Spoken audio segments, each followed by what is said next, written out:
Olá, esse é o primeiro vídeo da série sobre narrativas fotográficas e antropologia. A ideia é a gente discutir alguns temas interessantes que produzem aí uma transversalidade entre essas duas áreas, né? Quer dizer, a teoria da fotografia e a teoria antropológica, ou enfim, as discussões sobre a produção de narrativas etnográficas. Eu tenho que fazer uma confissão, essa já é a segunda ou terceira versão que eu estou gravando dessa aula, fiz umas anteriores aí e achei péssimas, na verdade, ficaram muito chatas de assistir, enfim. Então eu estou tentando aí me inspirar em algumas coisas que eu mesmo assisto, que eu gosto muito, e tentando melhorar um pouco a dinâmica aí desses vídeos, ver se eu pego o jeito desse negócio, que não é fácil, né? Então eu escolhi fazer em preto e branco para quebrar um pouco aí a convenção dos vídeos que a gente assiste, né? Tem algumas pessoas na internet também fazendo isso e eu acho muito interessante, sobretudo porque a forma que eu trabalho a fotografia, as coisas que eu faço, em geral são preto e branco também. Eu tenho aí um certo problema com as cores, né? Quer dizer, eu não sei muito bem o que fazer com elas, né? Como produzir uma dimensão aí narrativa também, né? Usando as cores. Então eu gosto muito do preto e branco, ele nos desafia, nos tira um pouco do lugar comum aí, né? Então, como essa série tem também esse espírito, né, de tentar provocar um pouquinho a forma como a antropologia utiliza a fotografia na produção dos seus discursos, né, das suas narrativas, a gente começa então aí com essa opção um pouco ortodoxa talvez de optar por um vídeo monocromático, né? Espero que vocês gostem.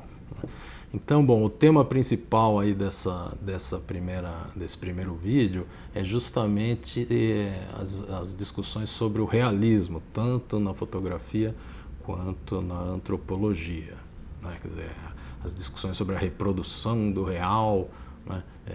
De forma objetiva, enfim, estão na raiz aí do surgimento das duas áreas, né? Da antropologia como disciplina, né? E da fotografia, quer dizer, está na essência do processo de produção de imagem fotográfica. Então eu acho que se a gente começar nossas discussões por aí, a gente consegue então, vamos dizer assim, provocar, né, um estímulo para novas experiências dentro mesmo do âmbito documental, mas, né, com a consciência de uma série de questões que em geral a gente naturaliza e acaba sendo levado por elas, né? Então a ideia é discutir cada vez mais, desconstruir um pouco esses padrões para que a gente assuma realmente o controle da linguagem e possa então pensar em novas formas, né, de produzir narrativas visuais, né? Bom, e se a gente for pensar então em toda essa discussão, essa obsessão aí pelo realismo, pelo naturalismo, pela reprodução objetiva do real, obviamente a gente, né, acaba chegando ali na origem, né, tanto da fotografia como da antropologia, que é o século XIX e o modernismo, né? Eu não vou entrar muito nessa discussão, mas o modernismo tinha como, né, entre as suas características justamente essa busca ou essa obsessão por esse acesso direto, vamos dizer assim, à natureza, né, ao real, um ambiente extremamente positivista, né, focado aí na objetividade científica ou na construção, né, de discursos baseados supostamente na objetividade científica, e é nesse momento justamente que surgem essas disciplinas das ciências sociais, né, sobretudo a sociologia e a antropologia, né, mas não só, e por outro lado todo o processo de educação visual do Ocidente que se inicia no Renascimento, a gente vai ver com mais detalhes, chega então ao seu ápice, né, com a invenção dos processos químicos de fixação da imagem e uma suposta, vamos dizer assim, captura, né, ou reprodução realista, né, de certa forma entendida como automática, né? Eu estou seguindo aqui um roteiro, né? Então espero que vocês não se incomodem aí de eu ficar fazendo essa coisa aqui, lendo às vezes algumas partes, né? Se eu não me enrolar muito com esse negócio aqui, dá tudo certo. Bom, essa obsessão pela objetividade realista, enfim, que é muito em voga então, nesse contexto aí do século XIX, já foi muito criticada na própria época, né? Quer dizer, o ambiente, sobretudo das artes, ficou um pouco chocado, um pouco perdido, né?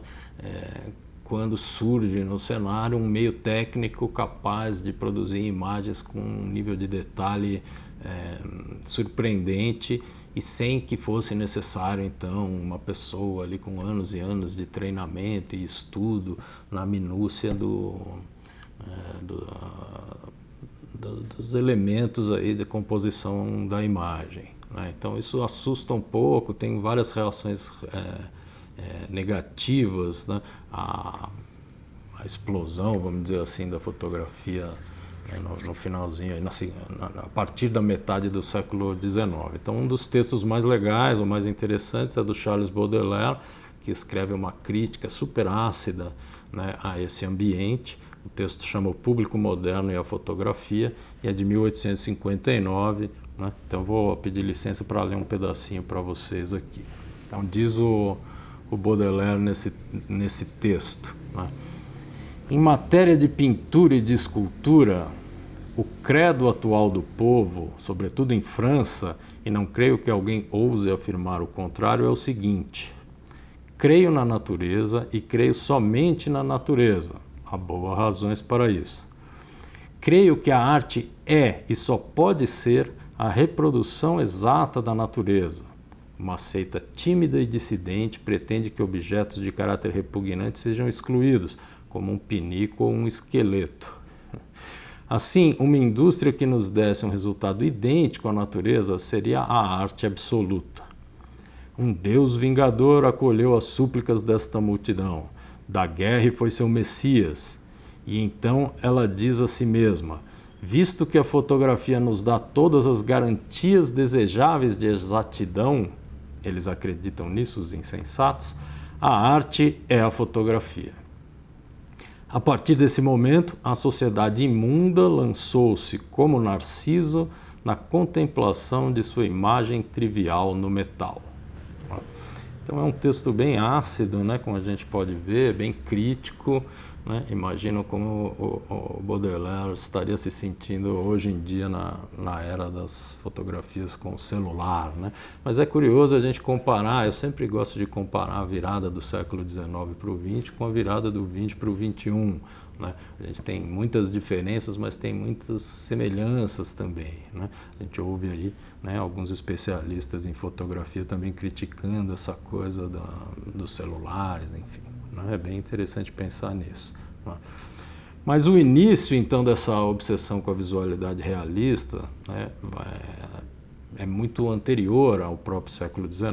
Vários autores aí vão apontar justamente o Renascimento, né, por volta ali do século XV, como o começo da construção de uma concepção de visualidade que vai culminar, então, na imagem fotográfica do século XIX, e ela começa justamente com a invenção da perspectiva, ali pelo Filippo Brunelleschi, que era escultor e arquiteto, né? Então, a ideia era realmente começar a voltar à estética da antiguidade clássica, superando ali, né, os elementos da estética medieval, e juntando aí uma certa observação de caráter científico com a técnica artística e cada vez mais produzindo uma ilusão de realidade. É interessante esse termo, é uma formulação do Gombrich no livro História da Arte,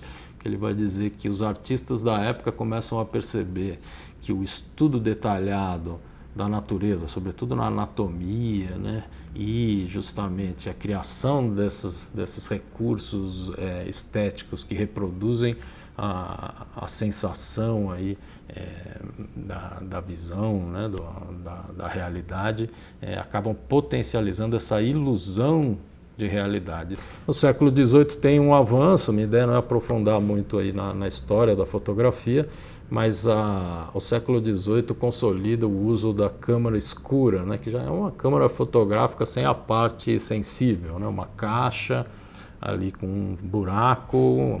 Nesse período já se começa a usar lentes para direcionar essa luz, só que no lugar onde ficaria a superfície sensível, né, o filme ou o sensor hoje, era o artista ali então desenhando em cima daquela imagem projetada, buscando fazer uma cópia, né, mais fiel então da realidade. Melhor do que olhar com o olho e desenhar, era desenhar em cima dessa imagem projetada, uma cópia mesmo, né? E aí, no século XIX, tem o avanço da dimensão química da fotografia, ou seja, os primeiros fotógrafos, na verdade, né, os que inventaram os processos, que foram vários processos ao mesmo tempo, eram químicos, né, ou dominavam química, ou estavam investigando formas químicas de manter aquela imagem projetada dentro da caixa, né, fixada em uma superfície qualquer, né? Então tem aí o daguerreótipo, calótipo, depois entram os negativos de vidro, enfim, uma série de técnicas que vão aí se consolidar depois no filme fotográfico mesmo, aí no começo do século XX. Né? O filme fotográfico e o processo de ampliação, né, ótica em cima de um papel fotográfico também. Então, na verdade, o que se entende, que os historiadores da fotografia vão dizer, é que esse momento, então, é o ápice desse processo de busca pela reprodução do real, porque justamente a câmera seria, né, as máquinas fotográficas seriam uma espécie de olho mecânico, né, que conseguiria realmente eliminar completamente a mediação humana, né, e a subjetividade, enfim, que estaria, né, tradicionalmente entre o real e a sua representação. Então a câmera elimina, supostamente, né, eliminaria esse mediador humano, essa interpretação humana, né? A antropologia tem um processo parecido, né? Quer dizer, ela surge nessa busca de processos metodológicos e teóricos para compreender a diversidade da vida humana, né?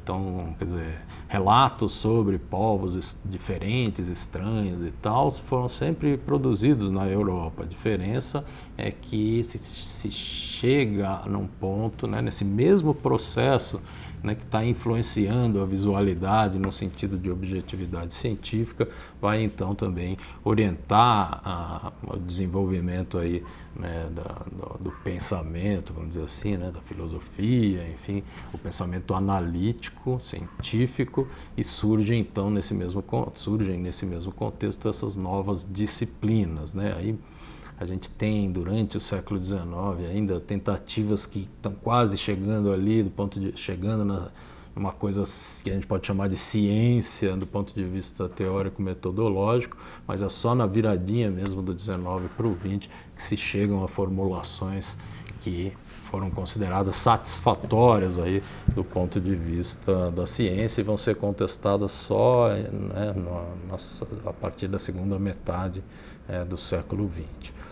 Do ponto de vista da antropologia, esse processo é também impulsionado pela expansão colonial, né, europeia, que vai então dominando povos nativos de diferentes continentes e vai então tendo que lidar com toda essa diversidade que fica cada vez mais próxima e começa a fazer parte então, né, da vida europeia a partir de relatos de administradores coloniais, de missionários, enfim, de uma série de agentes que vão então se espalhar pelo mundo entre esses povos nativos e começam a trazer problemas, relatos, questões interessantes, e esse negócio vai então se transformando, vai evoluindo para uma busca de objetividade científica na produção de análises, né, sobre esses contextos e sobre, né, o que é a vida humana em geral, né? E realmente é no começo do século XX que surge então o método etnográfico como a gente conhece, né? A partir do trabalho lá do Malinowski, que vem da matemática, e realmente quando ele faz a etnografia mais famosa dele, os Argonautas do Pacífico, ele fala, olha, falta uma coisa que ninguém faz e que todos os cientistas, né, da hard sciences fazem e que a gente aqui nas ciências humanas não faz, que é descrever o método que a gente usou, né, na nossa pesquisa. E aí ele faz uma introdução e descreve o tal do método, e aí ele se consolida como uma espécie de inventor do método etnográfico. Não que ele tenha sido o primeiro a fazer pesquisa de campo, mas ele é o primeiro que formula realmente, né, o tal do método, que tem ali, né, a observação participante, né, indo além da descrição, né, como a sua característica central, e a antropologia vai lidar com isso então em toda a sua história até os dias de hoje, né, questionando e transformando tudo isso, mas a raiz então da antropologia está nesse método etnográfico ligado a essa ideia de observação participante. E claro que a busca da objetividade científica nas ciências sociais vai ver a fotografia, ou essa dimensão supostamente, né, objetiva do registro fotográfico, como uma aliada, né? A fotografia se torna uma grande aliada da antropologia, porque ela colocaria mais um nível de objetividade nas descrições, e ela tem também um caráter de prova. A gente vai discutir um pouco isso, né? Quer dizer, tem essa associação de que uma fotografia é associada à verdade, né? Foi fotografado é porque existe, porque aquilo aconteceu, enfim, né?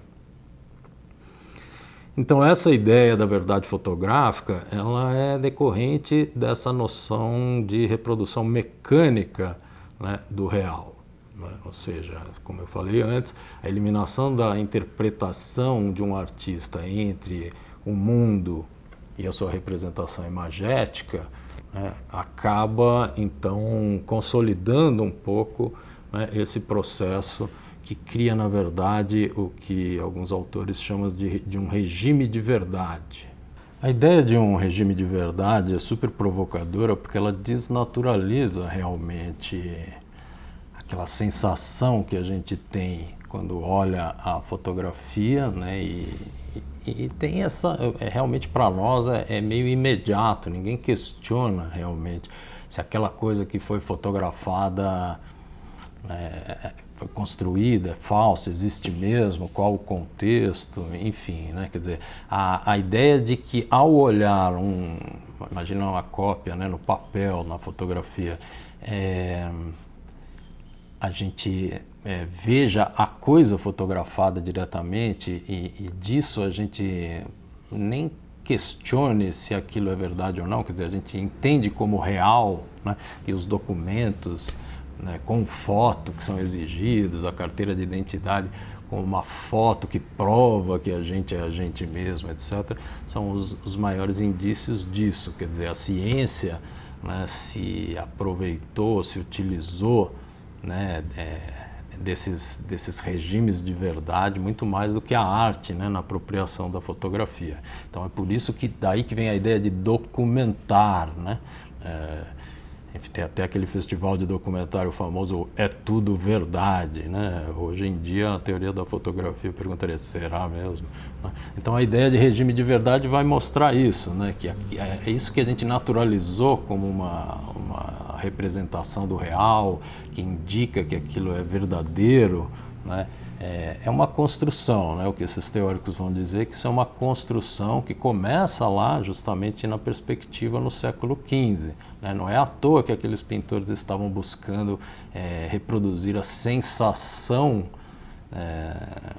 de realidade nas pinturas, esculturas, etc., né? Isso vai nos aproximando disso, de que aquilo é uma reprodução do que realmente existe. E na hora que a gente chega no ápice desse processo, com uma reprodução supostamente automática e mecânica disso, junto com ela vem essa ideia de verdade, né? De que aquilo realmente ocorreu, né?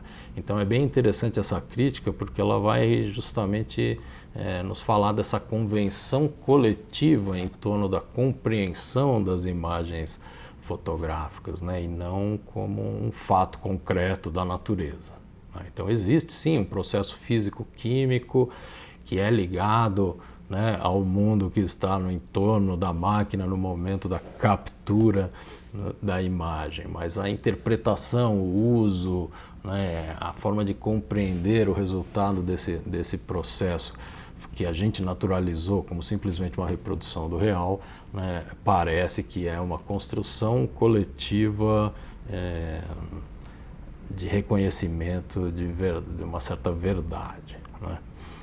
Então, a raiz da associação entre a fotografia e a verdade vem justamente atrelada a essas características do processo fotográfico, que vão ser alvo justamente de reflexão, de uma reflexão mais profunda, sobretudo aí também na segunda metade do século XX, onde uma série de autores, filósofos e tal vão se debruçar sobre a fotografia nas suas diferentes dimensões e acabam focando justamente, ou criando uma compreensão de uma ontologia aí do processo fotográfico a partir, né, dessas características físico-químicas.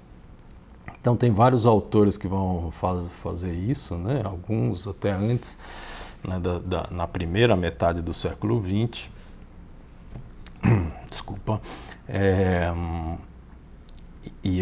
mas a maioria deles na segunda metade. Então eu queria destacar aqui duas obras que são clássicas, né, na reflexão sobre a fotografia, que estão imbuídas aí, né, desse ambiente de investigação do processo fotográfico e que viraram meio referência para se pensar o que é realmente fazer uma fotografia.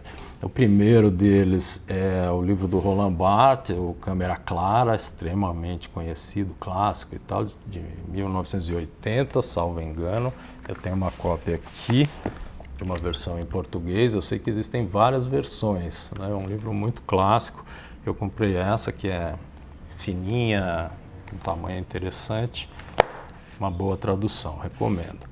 Então, dentro desse trabalho, que é bem curioso, porque o Roland Barthes não é fotógrafo, mas se deixou fotografar e fica refletindo sobre tudo isso, ele cria aí algumas noções, alguns conceitos importantes, e eu queria salientar aí alguns, né, rapidamente.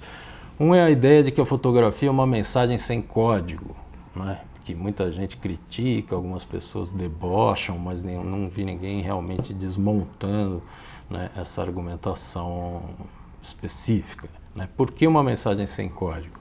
Porque existe a ideia atrelada a essa dimensão mais cientificista do processo fotográfico, de que a coisa fotografada, que a gente chama de referente, adere automaticamente à superfície sensibilizada, né? Daí que vem a ideia de que não tem um mediador humano entre a coisa e a sua imagem, né?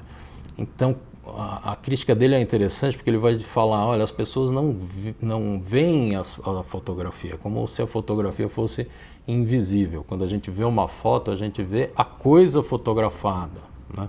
Então tem umas passagens bem interessantes sobre esse processo, né? Então, quando eu quero mostrar uma fotografia do meu filho, eu falo, olha, esse é o meu filho, esse é o meu cachorro, né? A gente não fala, olha, essa é uma fotografia do meu filho, uma fotografia do meu cachorro. Aí as pessoas olham a foto e falam, nossa, que bonito, né? Não falam, nossa, que boa foto.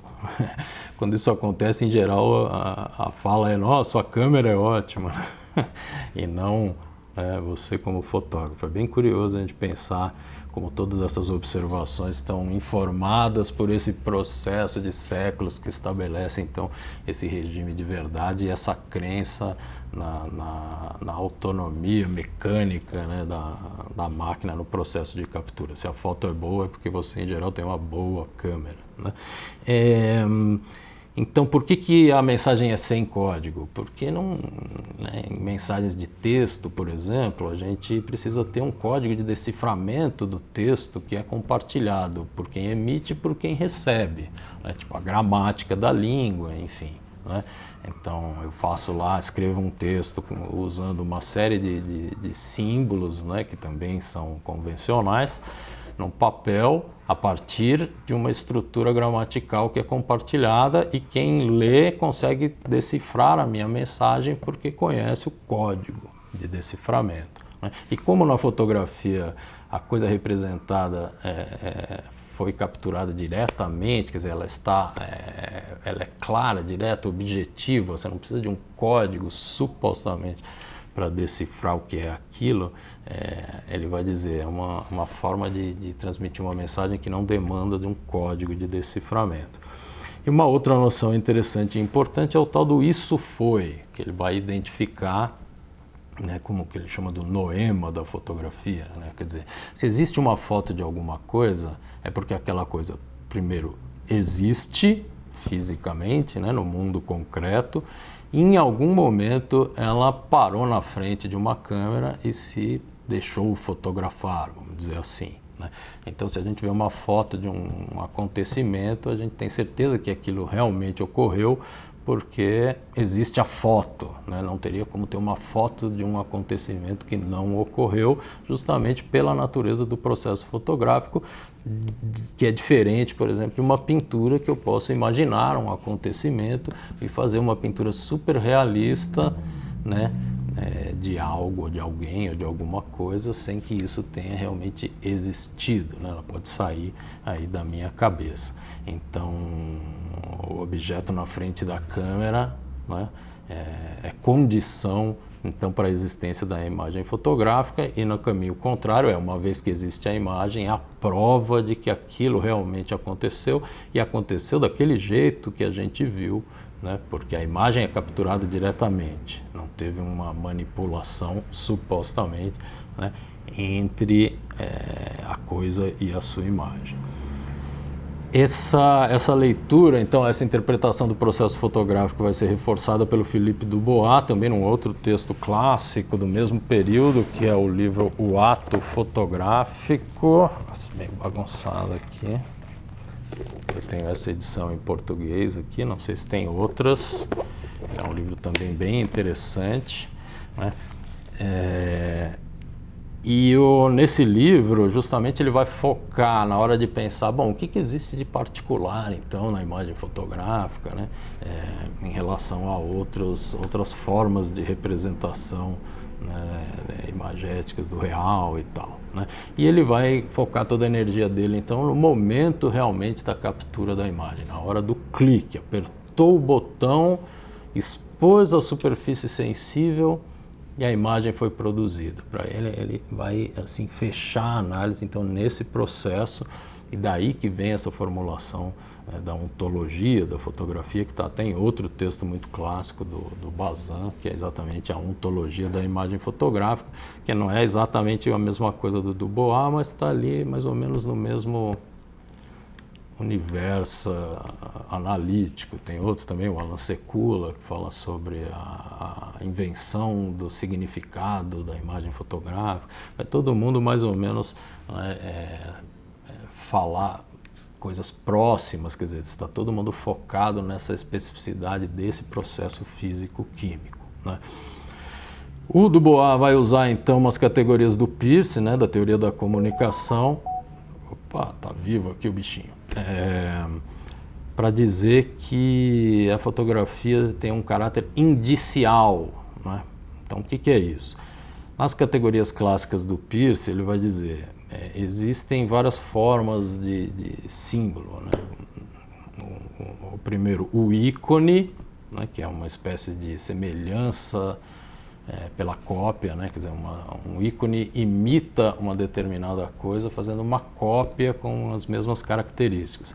Então é só a gente olhar todo o universo ali do computador que a gente usa, que a gente chama de ícone, né? E aquilo é o quê? É uma latinha de lixo, uma pastinha, né? Coisas que são semelhantes a coisas do mundo real, são ícones do mundo real, né? Então, a partir disso, a gente sabe que quer jogar uma coisa fora, você pega aquilo que parece um papelzinho e joga na lata de lixo, mesmo sabendo que só existe código, né? Não existe uma lata de lixo e nem um papelzinho dentro do computador, né? Então, essa é a ideia de ícone, né? Uma coisa que representa a outra por semelhança, como se fosse uma cópia. O segundo é o símbolo propriamente dito, quer dizer, qualquer signo visual que recebe um significado por convenção, né? Então não tem nada intrínseco nele ali que nos remeta a um sentido, mas existe uma convenção que diz que essa coisa significa essa outra coisa. Então, por exemplo, as placas de trânsito, né? Puta, não acredito que o cara vai começar a martelar.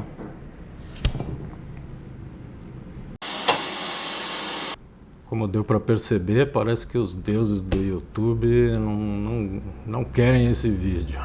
Já tentei trocentas mil vezes. Vamos lá, se não der certo, vou jogar tudo isso pela janela. Enfim, como eu ia dizendo, então ao analisar aí a natureza do processo de produção de imagem fotográfica, o Dubois vai dizer que o que acontece na produção de uma fotografia é diferente do caso do ícone, né, que é uma cópia, estaria mais próxima do fazer dos pintores. Não é nem um símbolo, ou seja, ele não depende de uma convenção para receber um significado, mas ele teria, né, as imagens fotográficas ou o processo de produção das imagens teria mais a ver com a ideia de índice, né, de uma relação indicial entre a coisa fotografada e a sua representação imagética, né? Então, a ideia de índice vai pressupor uma espécie de uma ligação mesmo, de um contato, de uma continuidade entre a coisa e a sua imagem, né? Então, se a gente pensar no processo fotográfico, tem uma coisa posicionada na frente da câmera, a luz incide nessa coisa, nessa pessoa, é refletida por ela e capturada, né? Entra pela lente e aí produz uma ação na superfície sensibilizada que oxida, enfim, né? Transforma ali as partículas de prata e isso produz então a imagem, no caso no filme, né? Então a imagem e a coisa fotografada, no momento do clique, elas se ligaram realmente fisicamente uma à outra, porque a luz bate numa e queima a outra. Tem essa relação indicial, então, entre as duas coisas, né? A imagem e o seu referente, né? Nessa linguagem. Então, essa ideia, né, de que a ontologia da fotografia vem dessa natureza indicial do processo fotográfico, acaba reforçando ainda mais aquela ideia do regime de verdade ligado às fotografias, né? Quer dizer, a ideia da objetividade, da reprodução automática do real e que então, por causa disso, a gente poderia afirmar que isso foi, né, como diz o Barthes, quer dizer, se existe uma imagem, é porque uma imagem fotográfica, é porque aquela coisa realmente existiu e em algum momento se posicionou em frente à câmera, né? Então isso obviamente reforça também a ideia da eliminação da mediação humana na produção da representação imagética e cria essa ilusão, né, de um processo simplesmente natural, né, do qual o fotógrafo, a fotógrafa seriam apenas operadores de uma máquina, né, que permite que a natureza se represente a si mesma automaticamente, né? E daí vem então toda essa fundamentação, essa base, né, que vai legitimar a ideia da verdade fotográfica, né? É curioso que no mesmo período, nas ciências humanas e sociais, aí no final do século XX, começa a acontecer uma coisa que ficou conhecida como a crise das representações. Então, diferentes escolas teóricas começam a questionar também, né, os pressupostos, né, de suas disciplinas que se consolidam no mesmo contexto, né, modernista aí do século XIX e que vão sendo superados e problematizados, né? Na antropologia a gente tem desde de questionamentos dos pressupostos do conhecimento científico em si mesmo, né, numa linha aí de antropologia da ciência e tecnologia e tal.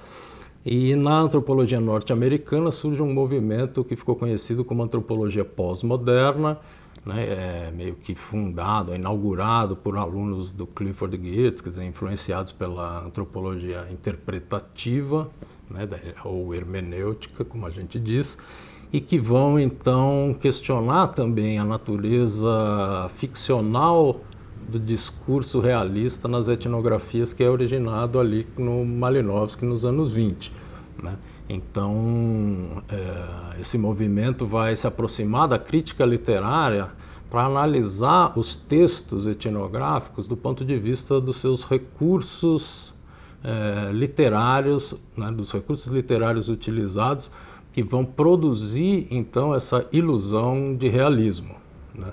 Então, a abordagem crítica deles passa a focar no métier ali da antropologia, no como que se constroem, né, os textos etnográficos, e começa, então, a explicitar toda essa natureza ficcional, né, acionada, né, com uma estética de narrativa realista, né, meio para simplesmente descrever como aquele contexto é, supostamente.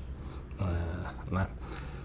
Então essa crítica é bem forte, nem todo mundo concorda, enfim, é uma polêmica aí na antropologia desde os anos 80, mas vai, de certa forma, transformar a nossa forma de ver a produção de narrativas etnográficas de uma forma irreversível, do meu ponto de vista. Na fotografia, a crise das representações tem ainda um agravante, que é justamente o final do século XX e o momento de digitalização, então, não só da fotografia, mas do mundo todo, né? Na música, nas comunicações, enfim, né? A gente começa vamos dizer assim, aderir a um processo de virtualização e digitalização em todas as áreas, né? E que vai, então, dar uma espécie de um tiro de misericórdia no coração da tal da ontologia indicial do processo fotográfico, né? Então, qual a diferença? Se a gente pensar que a fotografia digital surge, de certa forma, imitando a fotografia química ou analógica, então a gente vê na terminologia dos termos técnicos, por exemplo, o uso do ISO e a mesma escala de sensibilidade que se usava nos filmes, o tamanho dos sensores, então o considerado full frame, né, o sensor padrão, tem 35 milímetros, que é exatamente a dimensão do filme de 35 milímetros, enfim. Os softwares de tratamento vão imitar os laboratórios, então se a gente tinha o dark room, né, a sala escura no laboratório, a gente tem no software da Adobe, por exemplo, o Lightroom, a sala clara, e que vai digitalmente simular os procedimentos de tratamento de imagem produzidos no laboratório pela química e tal, né? Do ponto de vista dessa ontologia indicial, né, o problema é que com a fotografia digital, a luz incide sobre o objeto a ser fotografado, é refletida da mesma forma, capturada pela lente, mas não existe mais uma superfície sensível que vai receber esses raios e vai ser alterada por eles nessa ligação física mesmo entre a coisa e a superfície sensibilizada aonde a imagem vai se formar. Quer dizer, existe um sensor eletrônico formado por chips com células fotoelétricas, né, que são os pixels, que vão receber aqueles fótons, né, a luz refletida do objeto, vão transformar esses fótons em impulsos elétricos que vão ser convertidos em código binário, que vai ser interpretado por um software, que vai então reconstruir a posteriori as informações, os dados que vêm do sensor, né? Então a imagem que se produz no final desse processo ela não é mais diretamente decorrente da luz, quer dizer, a ligação entre a coisa e a imagem se interrompe por um processo de desconstrução e transfiguração, vamos chamar assim, digital daqueles impulsos, que depois é reconstruído como um simulacro, né? Então não é mais um índice, né? Enfim, né, essa discussão nem todo mundo concorda com ela, mas é super interessante. E vem junto com isso também o surgimento das redes sociais, a popularização dos celulares com câmeras, que vão deslocar o lugar da fotografia na sociedade. Então, vamos dizer assim, daquela posição de uma espécie de guardião da memória, né, do isso foi, quer dizer, a gente documenta, arquiva, depois vai olhar as fotografias no futuro para ver as coisas que aconteceram, ou rememorar, né, momentos ou pessoas, etc. Quer dizer, desse lugar a fotografia migra para um lugar de comunicação instantânea, né? E aí a gente começa a fazer fotos, pôr no Instagram ou naqueles aplicativos, inclusive, que a imagem desaparece em 30 segundos, coisas desse tipo. Então a gente não está mais, né, fazendo imagens simplesmente para guardar, para acessar o passado, coisas assim, mas para comunicação instantânea, quer dizer, o lugar da fotografia muda completamente também, além da desconstrução da sua ontologia indicial, como diria o Dubois, né? E eu acho que assim, realmente a desconstrução total do tal do isso foi é uma coisa que está se desenvolvendo atualmente, já existe e vem assim recebendo um investimento muito grande, daqui a pouco vai ser corriqueiro, são as tais das redes GAN, né, que GAN é uma sigla em inglês para redes adversárias generativas, que é um processo de aprendizado de máquina, onde redes neurais são colocadas para competir uma com a outra na produção de imagens realistas de coisas que não existem, né?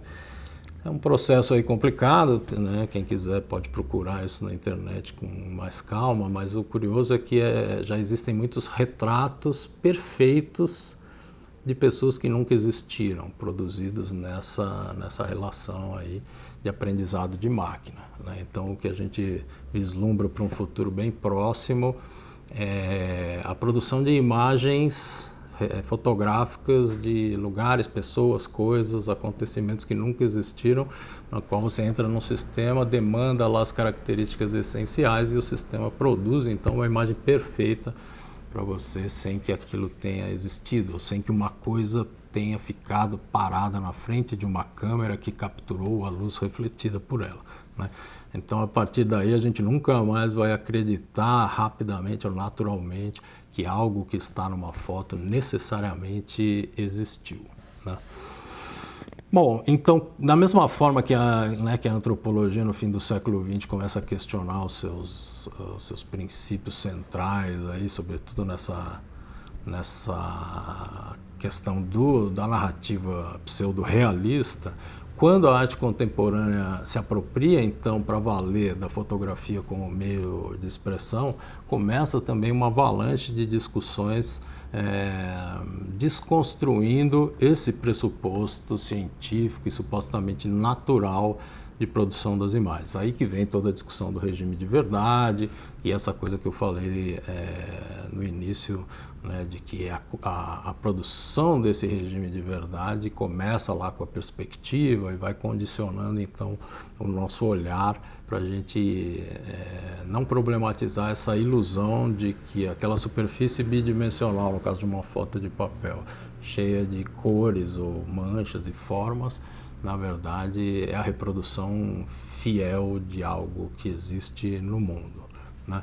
Então, vários autores vão se debruçar sobre isso e vão começar a problematizar, a explicitar, né, a questionar justamente esse aspecto pseudo-naturalista da fotografia. Um deles, que é, do meu ponto de vista, um dos mais interessantes, é o Juan Fontcuberta, espanhol, né, e que ele tem 3 livros muito interessantes, 2 deles já estão traduzidos. Um é esse Câmara de Pandora, que é bem bacana porque ele é bem provocador e vai pondo o dedo então nessa ferida. E uma das coisas que ele fala é que o debate arte-ciência, né, que atravessa toda a história da fotografia desde a sua origem, quer dizer, é um procedimento técnico-científico, é um meio novo de expressão artística, ele vai dizer isso é uma falsa questão, né? A gente só trabalha com representações e ficções do mundo, quer dizer, não há como atingir o ponto inicial da tal da realidade, né? O que existe é, na verdade, um emaranhado de ficções que vão estruturar a nossa experiência do real, né? Quer dizer, é o contrário do...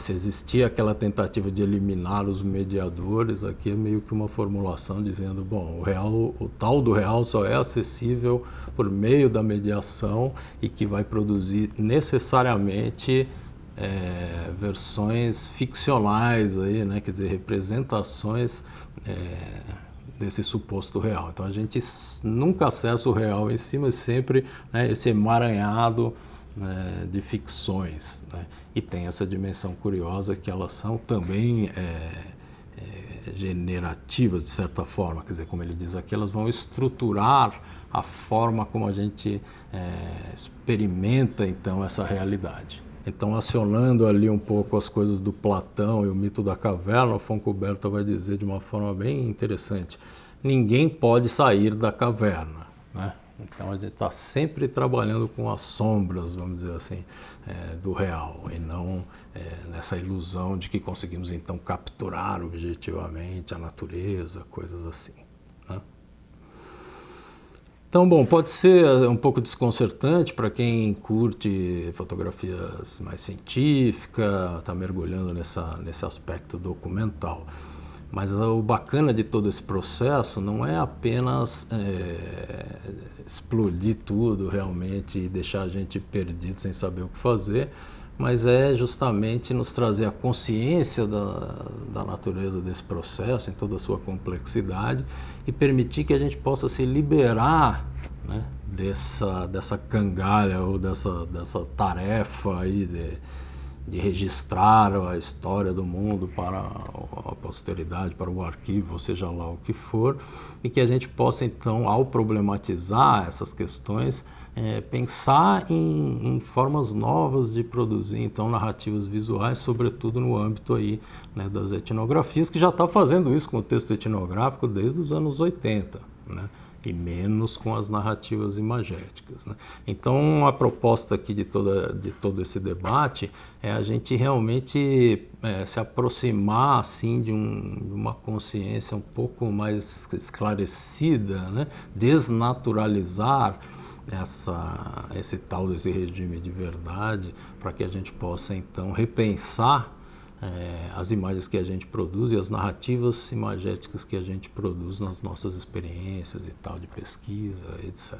Certo? Então, espero que vocês tenham gostado e, apesar de todos os problemas e demoras aqui, a gente se encontra no próximo vídeo.